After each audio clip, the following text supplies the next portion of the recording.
Good morning class. मैं जयकरण पटेल और आज आपकी क्लास में हम बीजीय व्यंजक की कुछ परिभाषाएं देखेंगे। तो चलिए बीजीय व्यंजक की हम परिभाषा देखते हैं। तो बीजीय व्यंजक में पहले है आपका पद। तो पद किसे कहते हैं? तो किसी आंकिक संख्या या अक्षर संख्या या उनके गुणनफल या भागफल को पद कहते हैं।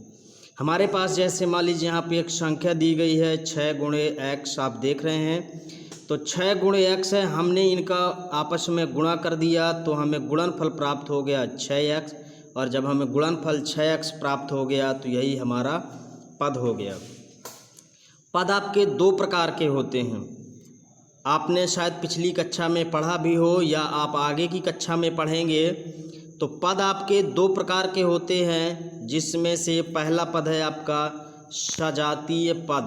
देख रहे हैं आप, सजातीय पद किन्हें कहते हैं? तो ऐसे पद जिनमें एक समान चरों का प्रयोग होता है उन्हें समान या सजातीय पद कहते हैं। इनके संख्यात्मक गुणनखंड अलग अलग हो सकते हैं। जैसे कि आप देख रहे हैं नीचे उदाहरण में लिखा है 12x², 8x² और 148x²। यहाँ पे आप देख रहे हैं कि जो संख्यात्मक मान हैं इनके ये तो अलग अलग हैं, लेकिन जो इनके बीजीय व्यंजक मान हैं यानी कि जो चरों के मान हैं वो एक समान है। यहाँ भी x², यहाँ भी x² और यहाँ भी x²। इसलिए इन्हें हम सजातीय पद कहते हैं। सजातीय पदों को हम समान पद भी कहते हैं।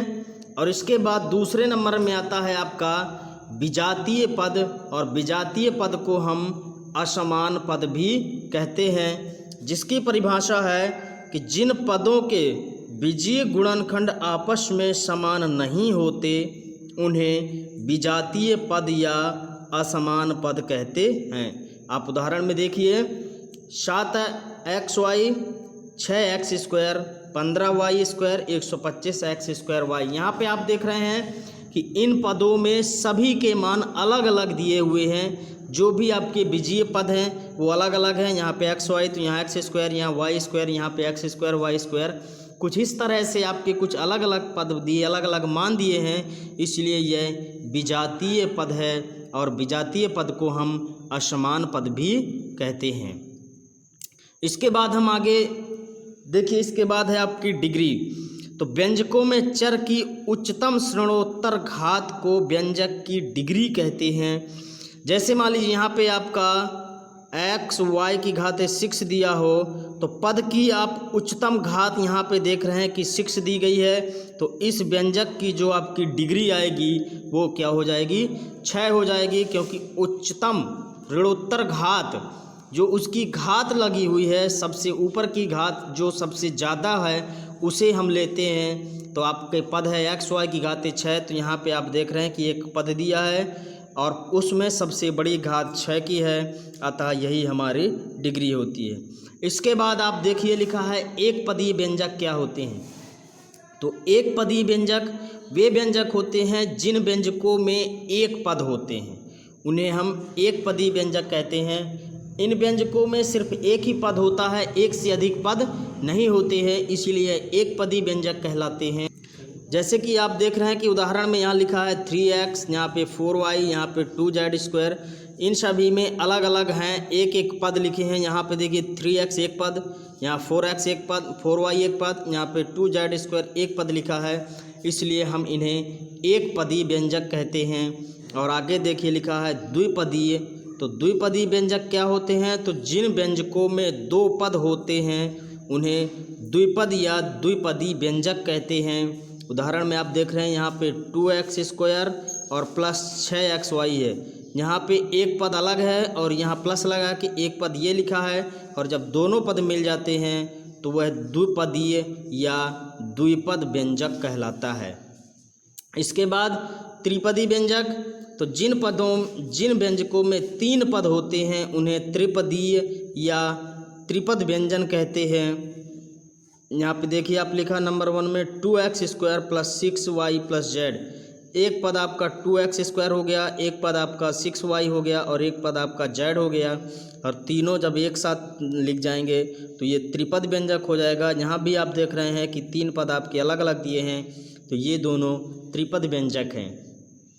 इसके बाद आगे देखिए कोष्ठक का प्रयोग कैसे करते हैं हम।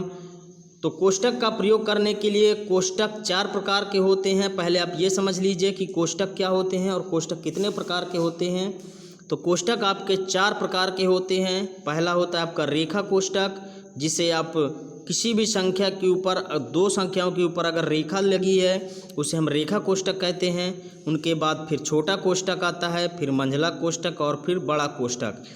सबसे पहले हल करने के लिए हम रेखा कोष्ठक को हल करते हैं। अगर हमारे पास कोई सवाल दिया है तो उसमें रेखा कोष्ठक है तो सबसे पहले हम रेखा कोष्ठक हल करेंगे, फिर हम छोटा कोष्ठक हटाएंगे और फिर मंझला कोष्ठक हटाएंगे और लास्ट में फिर हम सबसे बड़ा कोष्ठक हटाएंगे। देखिए इसमें लिखा है 2 या 2 से अधिक कोष्ठकों के बीच यदि कोई चिन्ह ना हो तो वहाँ गुणा का चिन्ह मानते हैं। अगर आपके पास 2 कोष्ठक है, मान लीजिए कि यहाँ पे लिखा है 4x और यहाँ पे कोष्ठक लगा है, यहाँ पे लिखा है आपका 3y। तो अगर ऐसी संख्याएं दी गई हैं तो हम इनके बीच में एक कोष्ठक के दोनों कोष्ठकों के बीच में गुणा का चिन्ह मानेंगे। तो हमारा ये बनेगा 4x गुणे 3y, तो 4 3 12xy। इस तरह से हम सवालों को हल करते हैं। जैसे कि आप थोड़ा सा नीचे देख रहे हैं कि यहाँ पे लिखा है 36/9 + 6 - 4 के ऊपर रेखा कोष्ठक लगा है, -2 बड़ा कोष्ठक। तो आप देख रहे हैं कि भाग को हम हल करेंगे तो 9 का भाग देंगे 36 में, 9 चौके 36, 4 आएगा और प्लस है तो प्लस आएगा। रेखा कोष्ठक को हल करेंगे तो 6 में से -4 कर देंगे तो 6 में से 4 घट जाएंगे, 2 बचेंगे और माइनस का 2 है, 2 में से 2 घट जाएंगे तो 0 बचेंगे और यहाँ 4 में प्लस का 0 करेंगे तो यहाँ पे हमारा 4 आंसर आ जाएगा। तो हमारा 4 में 0 प्लस करेंगे तो 4 आंसर हो जाएगा। इस तरह से आपको आज जो परिभाषाएं पढ़ाई गई हैं इन्हें आप अपनी कॉपी में लिख लेंगे और इनको याद कर लेंगे। तब तक के लिए नमस्कार, धन्यवाद।